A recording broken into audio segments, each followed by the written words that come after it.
Welcome, welcome, welcome. Peace and blessings. I am Belinda Gordon Battle, host of Mental Wellness for the Culture. This is our fifth season of Mental Wellness for the Culture, our opportunity for us to make mental health and mental wellness accessible to our community, to make sure we know the professionals, the experts that can provide us with resources, strategies, interventions, and just the opportunity to speak about the current conditions of our lives. Welcome to Mental Wellness for the Culture. I'm excited to have Dr. Chanel Cunningham here with us today. She is the licensed mental health counselor for the C School of Miami. Full disclosure, I am one of the founders of the mental health program at the C School of Miami. This is my first time meeting Dr. Chanel Cunningham on this platform, but I've heard amazing things about you, Dr. Cunningham, and your work. Please take a moment and just share a little bit about yourself with our community. Well, hello everyone, and thank you so much for introducing me and allowing me to have a voice on your platform, Miss Belinda Gordon Battle. I've heard amazing things about you since being at Seed School. As you stated, you were one of the founding members to initially start that program at the Seed School of Miami, and going into the role years later, everyone's always like, just randomly you would hear someone say, oh, Belinda, the way Miss Belinda, and I would be like, oh my gosh. So they still speak very highly of you. So I just wanted to make sure I mentioned that first. I love that. Thank you so much. You're welcome. But as it relates to myself, the work that I do, so I am a licensed mental health therapist. I'm licensed in 2 states, in Florida and Louisiana. Actually did my schooling, all of my schooling in Louisiana, New Orleans to be exact. And one of my favorite places. I love that. Yes, I yes. didn't know that. So I lived in New Orleans for I did live in New Orleans for 10 years, from 18 all the way to about 29. And I recently moved back to Florida from a child. I used to live here when I was in elementary school days. But anywho, moving forward, post licensure, I actually got my first job in Florida is at Seed School Miami in 2021. I have been blessed to work there for the past 3.5 years, almost 4 years now. My work there consists of being a therapist for children who are in a boarding school environment. I'm one of 3 therapists that we have currently had for the past 1.5 years. And we actually provide individual counseling services to students. These students, even though I mentioned is a boarding school, please keep in mind, it is not the boarding school that your mind first goes to.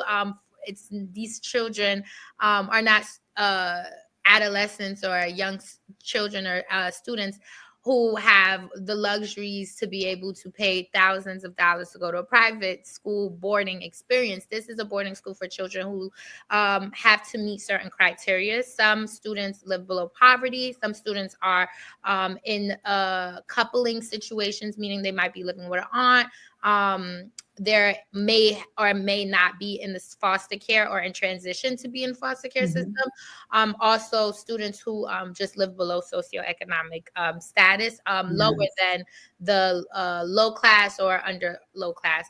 And absolutely. I remember that from working there, that Seed School is the first public boarding school, I believe, in the state of Florida. Yeah, and there is a process for becoming a student in that environment. And one of the things that is a part of that process is that the students and parents have to have an interest and be included in the process of becoming prepared for college, and that Seed School stays with them all the way through their 4 years of college education. Yeah, for sure. And I think one of the interesting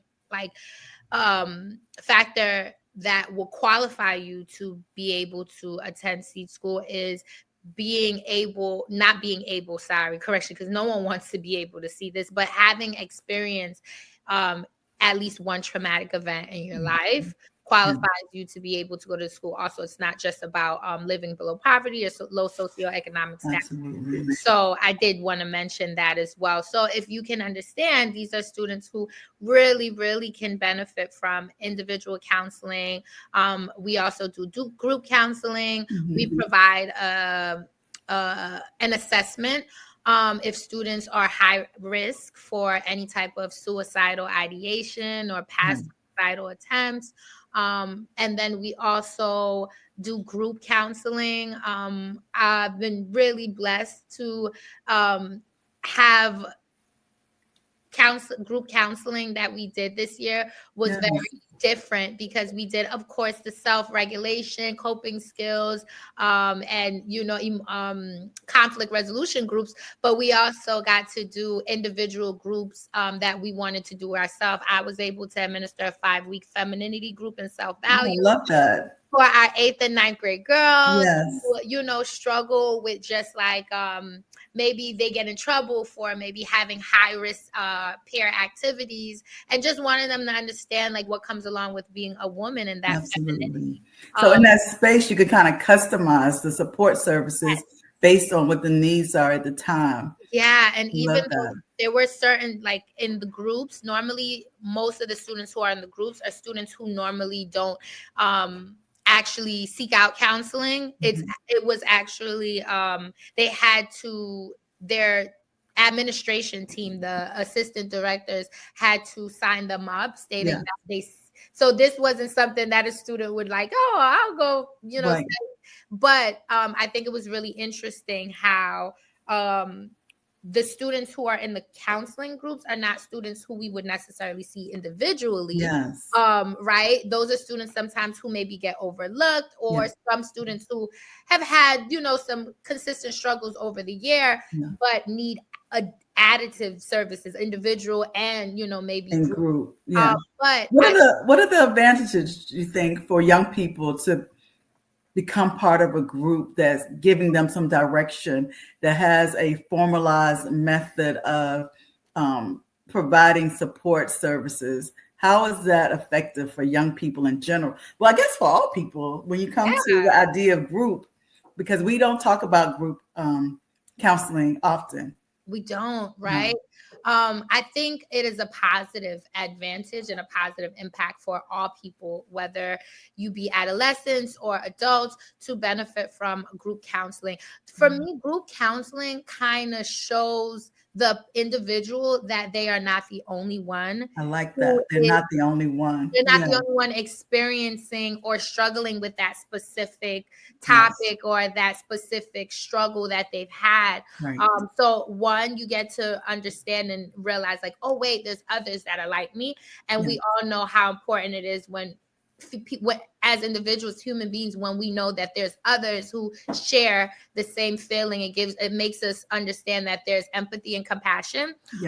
And then also being in group work is really helpful, because sometimes when you're by yourself as an individual, you can tend to move in a way you want, but when you're in a group, you have to almost assimilate to what the group is. So now it's like, oh wait, normally I would want to do this on my own, but hey, I have to take into consideration there's other people whose voice I need to listen to, and I need to take into consideration that I can't take up so much space with everything that I have going on, that it has to be a collective. The accountability has to be there. Yes, the accountability, and it's a collective unit. So much in the Western culture and Western part of the world, we are always so much individual, but a lot of parts of the world, Caribbean countries, just different areas further than the Caribbeans, where in those parts of the world, everything is collective. As a group, we get further than individually by ourselves. So absolutely. I remember the saying, because you are, therefore I am. And that is meaningful when you, especially in a boarding school situation, because the collective is often something that has to be taken into consideration, and not just the individual is important, but you also learn that the collective is important. Like if you live in a dorm if you are, a part of an organization Yes. of any kind. Are you a part of any Greek organizations? Actually, I'm Yeah. not. I'm But not a even in that community, part of understanding that. how Oh, important the whole is, yeah, not even just the individual. yes, Yeah. I remember. And the students at the boarding school, at Seat School Miami, they get to experience fraternities and sororities at an early age Yes. where I didn't. I was like, whoa, like even in our middle schoolers, because it's 6 through 12, and our middle schoolers also get to experience what it means to be a part of something bigger than yourself. Yes. Yes. And I think that being in a group helps you. Also, the last thing I wanted to say, being in a group also helps the individual recognize things that they need to work on in order to grow. When Yeah. you're by yourself, it's kind Mhm. of like, this is just how I am, and I'm Mhm. just moving how I am. But when you're in a group, you're like, oh, that is how I am. Or, oh my gosh, Absolutely. the collective thinks that or the collective feels as though this is something that I do good, and this is Yes. something I might need more work with or Yeah. work on. I So love that. yeah, that's like my favorite part. And then like there's certain people who like normally I love the people who kind of sometimes get overlooked, and Mhm. then in a group you start to see them get more Like blossom. confident. Yes. Awesome. So that's my Mhm. favorite part I about love that. group work and I group. think group work is so important, and we have to continue to talk about it and actually, like you're doing, implement that group work, because when you open the doors to group work, people come in. Mm. They might hesitate, but they do want that opportunity to be a part of the group. Oh, for sure. You always Yeah, get hesitation the yeah, first week. The first week is like, why am I here? I don't right. like here. I'd rather be doing this. And then you're like, oh man. And then Yes, the second week, they're like, hey, group is happening today, right? At 12 yes. o'clock. You're like, oh, okay. I love group work. It's so important. I have a soft spot for Seed School of Miami. I really do. Hmm. I love the work that Dr. Teresa Thomas is putting in place right now. What are some other things that are going on in the school that allows us to know that mental wellness, mental health is a priority? Okay, so there's some amazing things, right? We about almost 2 years ago, we created a Zen room in our lovely arts teacher, Miss PV, Miss Jen PV, her space. So Yes, because most of the students, if not have either had her class in middle school or will have her again in high school. So yes, essentially it does give it's a space where there's eucalyptus mineral oils, diffusers. It almost kind of takes you away from like the room and environment that you are always in. mhm, And everything in there is therapeutic, from you going inside with no shoes on and being able to ground yourself and yes. just listen to silence and meditation. So that's one thing that we created about 2 years ago. Also, we created a garden a few years ago, but this year our garden has like stepped it up a next level. Like for instance, I do counseling sessions in the garden. I love that idea. Outside, yes. So, like, sometimes it could be a lot, especially for some of the kids who are in school all day. Remember, this is a Mhm, boarding, for the viewers, it's a boarding school. So, to see the same thing every single day, the same rooms, right. being able to just feel like you're getting off campus, even though you're not, but Yeah, you're going to the garden. So, the garden, it is like beautiful. Like, yeah. we have fresh herbs, fresh vegetables. And then every Friday, well, so Mm, we get to take our students out there, even if you're not in gardening as an elective, we have sessions out there, individual sessions. And we also kind of take the kids out there if there is someone, normally students who we know might not know how to control or regulate their the emotions so emotions, yes, well. We kind yes. of take students out there who we have to give some maybe bad news or a Mhm, consequence, mhm. just to try to alleviate the Wow. stress and kind Yes, of allow them to respond in whatever way they want to respond, yeah. but knowing that they have the space to be able to do that and they're not feeling so constricted. So Um, it sounds like you created an indoor safe space in the Zen yeah, room, and I am familiar with the art work, the art teachings of Miss Pack Basil. She's exactly. Yeah, amazing, amazing. I work with her every opportunity that I can I because know. she That's is so amazing. And love then you her. also created an outdoor safe space. with the Mm-hmm. gardening. And that is so important, as a message for schools, but a message for organizations, as a message for individuals, like to create those safe spaces within your home, within Yes. your church, within your school or business or organization. Create those safe spaces so that you can have those moments, or people around you can have those moments to go into the Zen room or go into the garden and just ground yourself and reconnect with nature. I love this. I love the idea. I love how it's being executed. Mm-hmm. What kind of made you decide, I'm going to be Dr. Chanel Cunningham? I'm going into this work for myself. Um, well, first, it's so funny.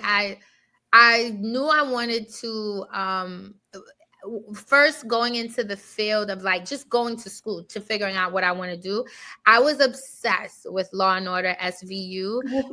There was this guy, he was I don't remember who he was, but I remember he would come in and he would speak to the victim, or he would speak to uh the person who was the antagonist, and he would literally come out and he'd be like, okay, so they're struggling with this and they're struggling with that, and I remember telling my mom at like 11 or 10 years old, I was like, I'm gonna be just like him. Just like that. And I think his name was like Dr. Wu or something like that. I was like, Yeah. oh, I'm gonna be just like him. So going into school initially, I went to my alma mater, Xavier University, XU in New Orleans, and you couldn't tell me anything. I was like, I'm going to be a psychiatrist. I'm going to be a psychiatrist, and that's what I'm going to do.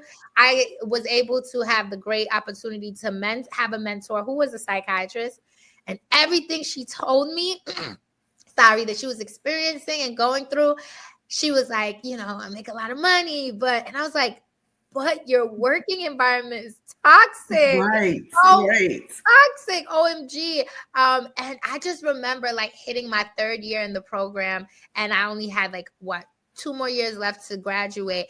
And I remember being like, I don't want to be that type of doctor, because being of Caribbean descent and having 2 immigrant parents, everything I've always grown up on was like holistic medicine, like to this day, like I rarely take ibuprofen so I was really drawn to the wellness model. And as therapists, that was like the first time I learned, I think it was my 3rd year in my undergrad program, that doctors practice from a medical model and therapists, clinicians, and social workers, etc., practice from a wellness model. Absolutely. And I just remembered like I really more so identify and have grown to accept the wellness model. And I understand for certain things you have to take medicine, right? Yes. There's no way around it, especially if we are talking about working with people who have more extreme psychological disorders where it really impedes their daily functioning, right? Absolutely. That is not what we're discussing. I think it was more so me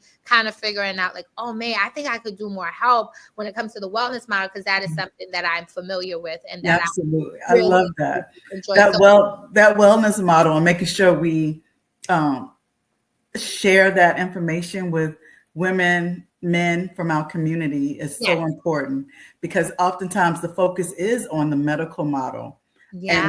And it's lost. The information is lost, or it's not shared, and it's not practiced. That mental wellness, mental health, that's wealth right there. That can change a lot of things about how you present yourself in the world, how you feel in the world, how you develop relationships, how you communicate, how you become a better student, a better employee, how you become a business owner versus being an employee.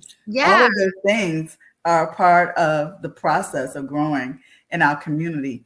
I know that you speak about and work with Black women, Black girls. Yes. Talk to me about that process and what made you decide, like, I want to zone in. I want to make sure mental health and wellness is a part of the conversation I have with Black women and Black girls.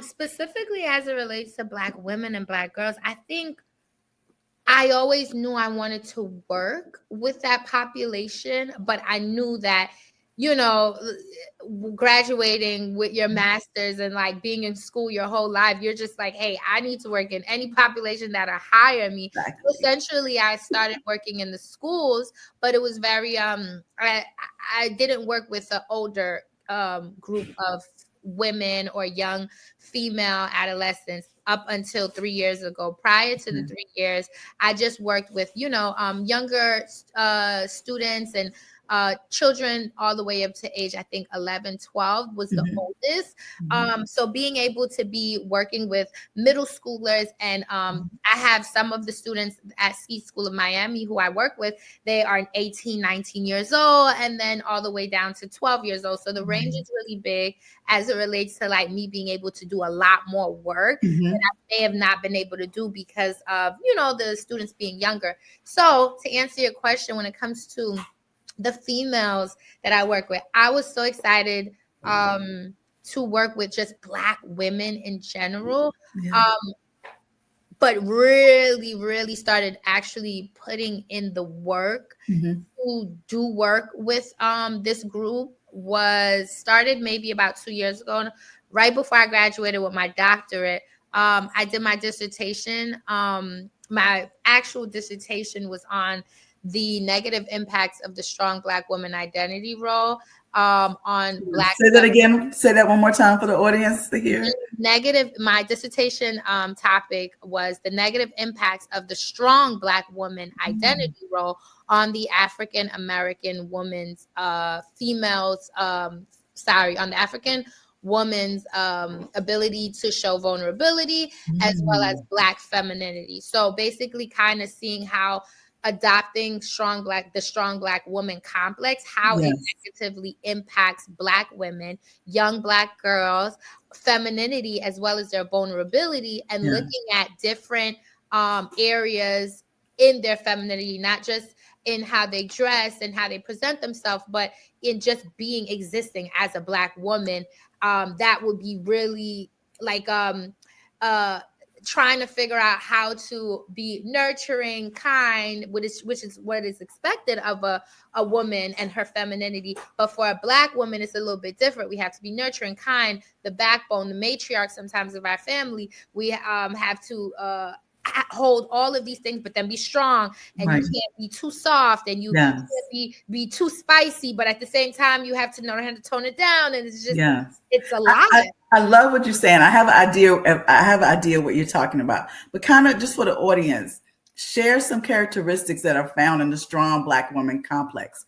What exactly does that look like? Because that is something that I think we say the term strong Black woman, but we Hmm. really have not taken the time to break down those characteristics. What is causing someone to say, "Oh, you're a strong Black woman.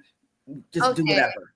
Yeah, so let's just go back a little bit in time from I would say when the term was even coined, right? Yes. So there was this OBGY, and he was actually the founder of the gynecology profession.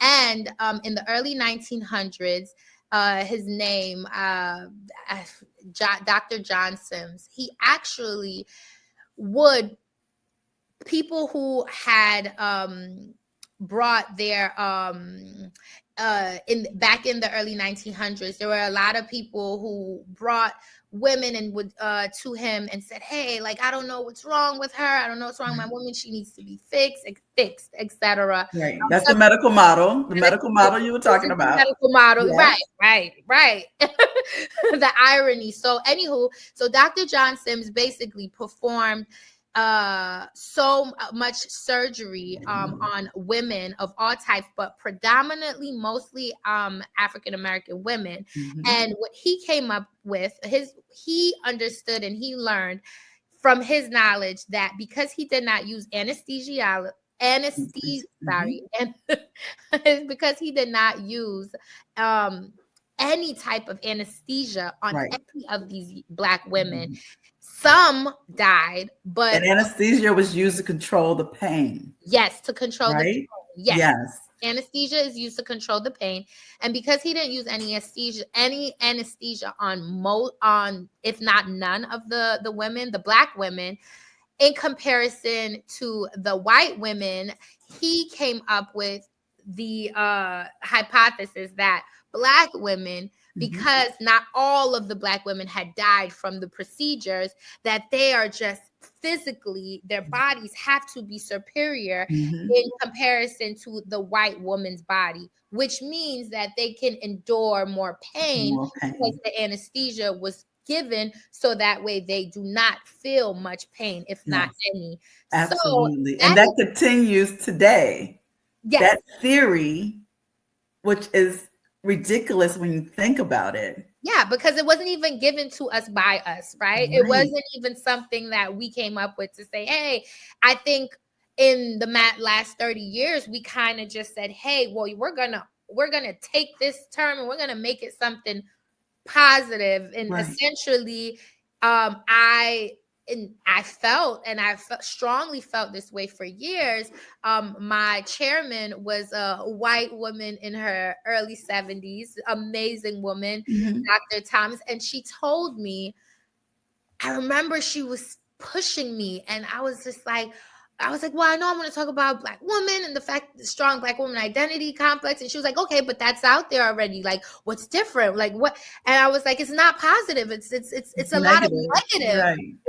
And she was like, negative how? And I was like, well, it affects us. She was like, and how? Like, what's any different? There's people saying it's negative, but they can't show how now. I was like, well, it affects my ability to be vulnerable, and all my friends feel the same way. And she was like, okay, we're going somewhere. And I was like, even our Black femininity. And she was like, oh, okay. So I think essentially the pushing she did for me was for me to actually realize, like, this dissertation was so important to me because it wasn't something that just represented me or just therapy. It represented an entire group of women who had been adopting an identity role that is just does more harm, in my opinion, than good for us. I love that. Adopting an identity role that we did not create, but it was placed upon us, and we adopt that, and it does more negative to us than positive for us. Yeah. So tell me this, in your work that you're doing now, you move from your dissertation to you're actually providing a safe space in Louisiana. You're licensed in Louisiana and you're licensed in Florida. What are we saying? What do women need to say in your space about the strong Black woman complex? I think the biggest thing that I hear from women, which will allow me to introduce the concept and the idea of the strong Black woman identity role as it negatively impacting a Black woman, the reason I would bring that up or introduce that would be when I notice a Black woman or even a young Black female adolescent will say something like, I'm just tired. Right? Once they say I'm tired, I'm like, okay, tired of what exactly? What do you feel like you just can't bear anymore? And then once they start saying things like feeling like I always have to have it together, feeling like I can't even I can't cope with things. I have to just put on a strong face and kind of push through. Or when they say things like feeling like they don't have spaces where they can be vulnerable, where they can just let it all bear. And anytime that they're saying anything that is like relatively associated or connected to that, I'm like, okay, hold on. So I start to ask questions in the sense of, do you feel like this is something that not only your family holds you up to or expects you to be strong in all times, or is this something that your coworkers, your colleagues, just trying to see if in different social environments that they the same behavior, feelings or not. Absolutely. And then if these people in their social environments are holding them up to this unrealistic expectation, asking them, well, how long has this been going on? Is this a recent thing? Or have you ever mentioned or said anything about feeling exhausted, and what is the response that you receive? And then kind of gathering all that information and then kind of sitting with them and allowing them to look at me as their mirror and saying, okay, well, since we discussed all of this, it seems to Yeah, me, from my clinical expertise and knowledge, that you may be struggling with this complex of always feeling absolutely. the need to be strong because this is the expectation that has been given to you. Given to It's you. not something that you, but there are some women also with Yeah. who this wasn't an expectation given to them, but this But was they something that be they placed on themselves. Yes. thought that they had Yes. to be. Right. And so Right. that there's two different ways, or even maybe more Yeah. ways, that a black woman or a young adolescent, Yeah. black female adolescent might say, unintentionally adopt that strong That black woman mhm. complex. Absolutely. When you said the words, I'm tired, I Mhm. think those are words that we have to stop and process. I am tired. Just 3 words. And we say it so quickly without really processing. What does that mean? What does that look like? How did I become this tired? How can women, even men who may hear from their partner or hear from their aunties or mothers or grandmothers, their children, I am tired. How can people get in touch with you if those words are resonating with them and that they may need some support and some help to get beyond this moment of feeling tired as if they are taking on the entire world? So you're asking how can people get in contact with me? Yes. Well, I would say the first thing first is like, if there's anyone in the state of Florida or Louisiana who's like been feeling like I've been feeling like this for some time, for some while now, if you want, you can reach out to me via email if that's more better for you. I have one of my emails is chanel52@gmail.com. Chanel52 at gmail.com. Yes, and Okay. it's spelled just like my first name, 52@gmail.com. Also, Win with Dr. Chin, which is below the handle underneath my name. Win, Yes. that's WIN, with Dr. DRCHIN at gmail.com. Or Mhm. you can even go on Win with Dr. Chin on social media on my Instagram, and you can send a direct message from there.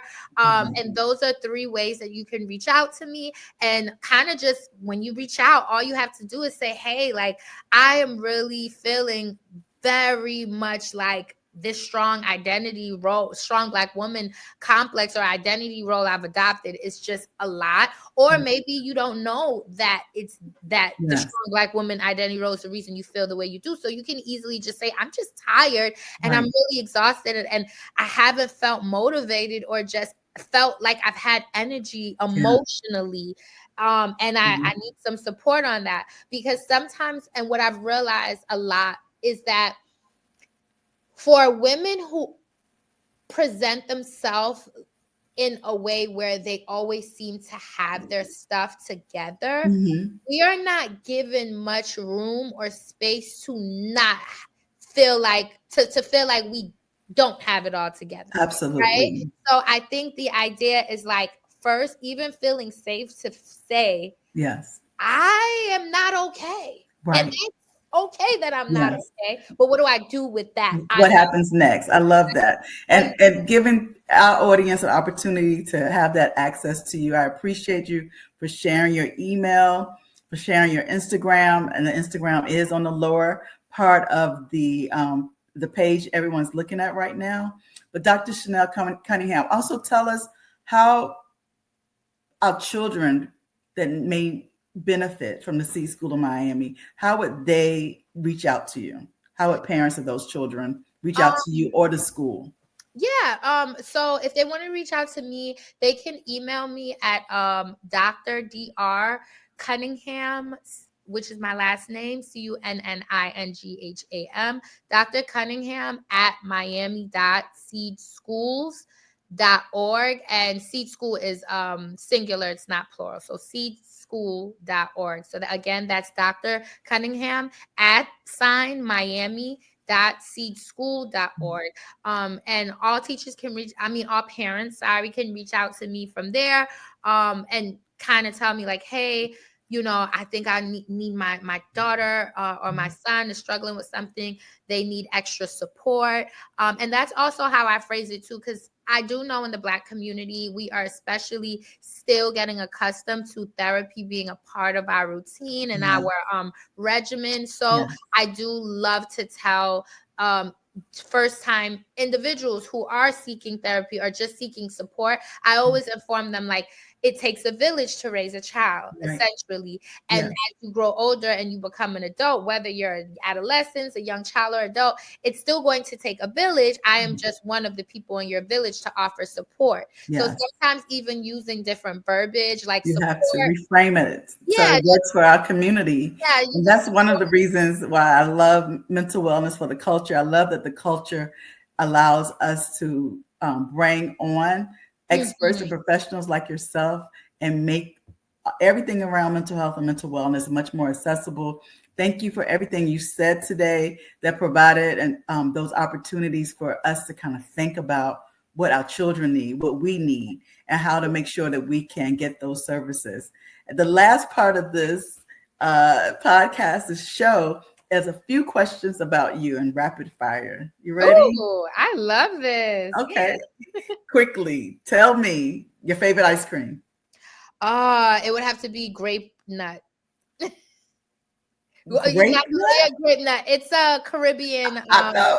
I know food. what it is. Yeah, it's grape nut. It's like that's my by far favorite. But it, Wow. yeah, that's my by I far. But love that. you know, Everybody try grape nut this summer, yeah, try please. grape nut this summer. It's amazing. You'll What's never. your favorite cookie? I would have to say peanut butter and chocolate chip mixed together. I'm a sucker Really? for I Peanut love butter it. and chocolate chip. Yeah, You peanut like butter and both. chocolate chip. Yes, for Can sure. you share with our audience one of your best travel excursions, one of the best trips you've ever had? Ooh, I would say one of the best. I mean, it's always a good time going back home, where my family, where my dad is from, which is Jamaica. That's always going to be a good time. Yeah. But I recently, not recently, about almost 2 years ago, me and my best friend, we wanted to go glamping, and we thought we were going to get glamping in California. Right. So we already like took the time off work, found out 3 months before the trip is that we were going to Cali, Mexico. No. How We, did that happen? I don't know, but we were like, okay, we're still going. And we Yes. went, and oh my gosh, Belinda, it was amazing. Oh We my went for God. just 3 days. We Yes. flew into Mexico City. From Mexico City, we took a plane to Tijuana, Mexico. Took rented a vehicle at the airport and drove an Oh, hour and a half to wow. Ensenada, Mexico. Yeah. And Ensenada was where we stayed. We for those 3 days we stayed in a hotel, not a hotel. We stayed in a what is it called? Cabin? No, it was a bubble, but it Oh. had AC, and it was a jacuzzi outside of our bubble, and it was Ah, LED lights. And when we went to sleep, it seemed magical. And the only thing that was like the downsides of the trip was the shower was so cold because there oh, was no hot water, but that didn't bother us right. because we've traveled a lot. And that's been a thing, that you just roll with. But essentially, it was so great. And in that part of Mexico, like everywhere we went, they were like, oh my gosh, you all are beautiful. Can I take a picture? Can I take a Yes. picture? And at first I was a little bit taken aback. And my best friend had to tell me, hey, in these parts of the world, they don't Right. see attractive Black people in Right. person. It's Right. so on TV. And and they were being really like kind about it. They weren't Yes. like, hey, take a picture. They were Right. like, hey, oh my God, I'm so ashamed to ask, but hey, I can I? want a picture. Yeah. So I yeah, love it. You're representing out there in Cali, but Mexico. they treated us amazing. This I one, love it. that was the best experience. We also had a family who invited us into their home. Half of their Oh, home was a restaurant attached to their home, and they wow. made us food all from scratch. I And it love was that. a husband, a wife, and their 2 daughters, Oh and my God. That's awesome. it was amazing. It So is I still amazing. talk about that trip to this day. I'm just like, Yes. anyone who, if you ever are just nervous and you have a partner or a friend with you, Yes. just do what Just go for it. you think is crazy in your Yeah. mind, or others think is crazy. Just go for it. As long I as you love have that. support and you have someone with you, and you're being safe. So Yes, be safe. I love that you shared that because it reminds us that there are things out in this world beyond what we can imagine. But if we just yes, take a deep breath, safely step out into that world, those experiences can stay with us forever. I love that. yeah. So Thank that you was, so much for sharing, Dr. Cunningham, of your course. expertise, your insight. The work that you're doing with our community is very much appreciated, and it's something that we need to continue. If I Mhm. can ever be of any service to you, please let me know. But you are a part of the mental wellness for the culture family now, and we look forward to Yes. continuing this exchange Of course, I in the would love to future. return, come Thank back. you. If That if would be if great. you know, if the time and everything present itself, I would love that. And thank you so much, Miss Gordon Battle, for just being a this platform and just spreading the knowledge about mental health, but making it in a very like innovative and like fun, but also like relatable way versus counseling and just talking, front and back about it, and then you're taking the book out of it, but you're still leaving the content and the meat, Yes, but also making it relatable for the culture, for absolutely. people who look like us. And yeah, just wanted to give you your flowers and just let you know that you're doing an amazing thing. And Thank you. yeah.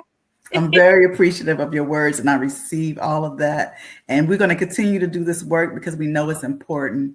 I will talk to you soon. This Yes. is the end of this segment of Mental Wellness for the Culture. Everyone, take care.